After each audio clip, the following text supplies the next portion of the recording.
नाज़रीन गिरामी, आज पेश खिदमत है कृष्ण चंद्र का एक और ख़ूबसूरत अफ़साना, मेरा बच्चा।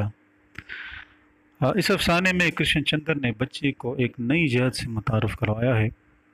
बच्चा दुनिया में आ जाए तो हर माँ या बाप को अपना बच्चा बहुत प्यारा होता है। कोई तो इस बच्चे को जान से भी ज़्यादा चाहता है। वालिदैन और बच्चे के दरमियान मोहब्बत का ऐसा ताल्लुक़ होता है जो आशिक और माशूक की मोहब्बत से बिल्कुल अलग होता है। बच्चे की मोहब्बत ऐसी अजीब मोहब्बत है कि जब ये सामने हो तो इंसान अपने काम काज से बेखबर हो जाता है। बच्चा अमीर का हो या गरीब का, बादशाह का हो या फ़कीर का, अपने वालिदैन की नज़र में सबसे खूबसूरत होता है। कृष्ण चंद्र लिखते हैं, हर बच्चा एक नई हैरत है इंसानियत के लिए, तहज़ीब के लिए, हाल के लिए, मुस्तकबिल के लिए। वो एक खाका है जिसमें रंग भरा जाएगा, जिसमें नकूश उभारे जाएंगे, जिसके गिर्द समाज का चौखटा लगाया जाएगा। इस खाके को देखकर हैरत होती है, दिल में तजस्सुस और तख़य्युल में उड़ान पैदा होती है। बुढ़े को देखकर तख़य्युल पीछे को दौड़ता है, बच्चे को देखकर आगे बढ़ता है। बुढ़ा पुराना है तो बच्चा नया है, एक माजी है तो दूसरा मुस्तकबिल है, लेकिन तसलसल लिए हुए है। तख़य्युल की रेल गाड़ी इन्हीं दो स्टेशनों के दरमियान आगे पीछे चलती रहती है। बच्चे की एक अपनी शख्सियत है और फिर इसके अंदर दो और शख्सियतें हैं, एक उसकी माँ की और एक उसका बाप। फिर इन माँ बाप के अंदर कितनी शख्सियतें हैं, न जाने कितनी शख्सियतों का ख़मीर इस एक बच्चे में जमा है। लेकिन ये बच्चा बेखबर चंद बेमाना जुमले अदा करता है और उंगली चूसता रहता है।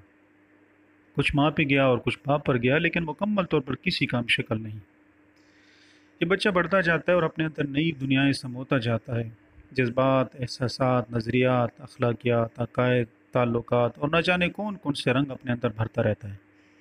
ये तस्वीर बनती जाती है, बदलती जाती है, रंगीन से रंगीन तर होती जाती है, लेकिन कभी मुकम्मल नहीं हो पाती, क्योंकि आखिरी रंग मौत की स्याही की सूरत में सब रंगों को ढांप लेता है।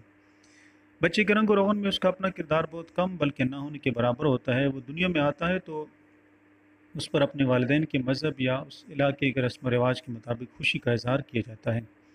किसी को कुछ नहीं मालूम कि ये बच्चा बड़ा होकर क्या बनेगा।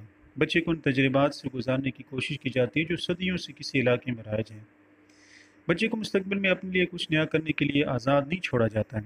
बच्चे का नाम रखते हुए हर एक अपनी मर्ज़ी ठोंसता है। कोई बच्चे से नहीं पूछता या उसको मोहलत नहीं देता कि बड़ा होकर वो अपना नाम खुद रख ले।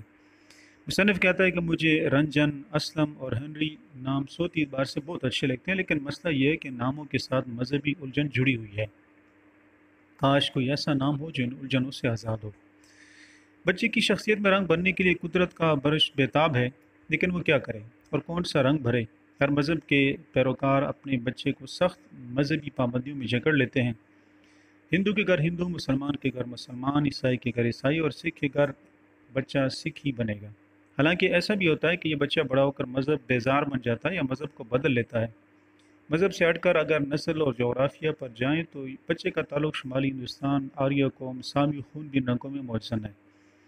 हिंदुस्तान में 20 ममालिक के लोग मुख्तलिफ अदवार में आबाद हुए, लेकिन ये खून, ये कौम, ये मुल्क सब झूठी इस्तिलाहें हैं। बच्चे की तालीम की बात की जाए तो भी माजी के फरसुदा तजर्बात, मुशाहदात में बच्चों को उलझाया जाता है। कत्ल व गारत की तारीख़ पढ़ाई जाती है, गासिबों लटेरों की माल दौलत शुमार करने का हिसाब करवाया जाता है, अबाश अमीरों और शराबी शायरों की दस्तानें और गज़लें पढ़ाई जाती हैं। आखिर क्या ज़रूरत है कि इन बेकार फजूल चीज़ों से बच्चे के जहन को भरा जाए। मुसन्निफ़ कहता है कि ऐसा मुमकिन है कि मैं अपने लिए बच्चे का कोई नाम रखूँ, लेकिन बाकी मैं उसे हर बंधन से आज़ाद कर दूँ। ऐसे इसे मैं सिर्फ ये सिखाऊं कि बेटा तू इंसान है, इंसान अपने ख़मीर का, अपनी तकदीर का, अपनी ज़मीन का खुद खालिक है। तेरे और मेरे दरमियान बाप बेटे का रिश्ता नहीं, सिर्फ मोहब्बत का रिश्ता है। जैसे समंदर लहर से, आग शोले से और हवा झोंके से मिलती है, इसी तरह मैं और तू इस दुनिया में मिले हैं। बच्चा अंगूठा चूस रहा है और हैरत से देख रहा है।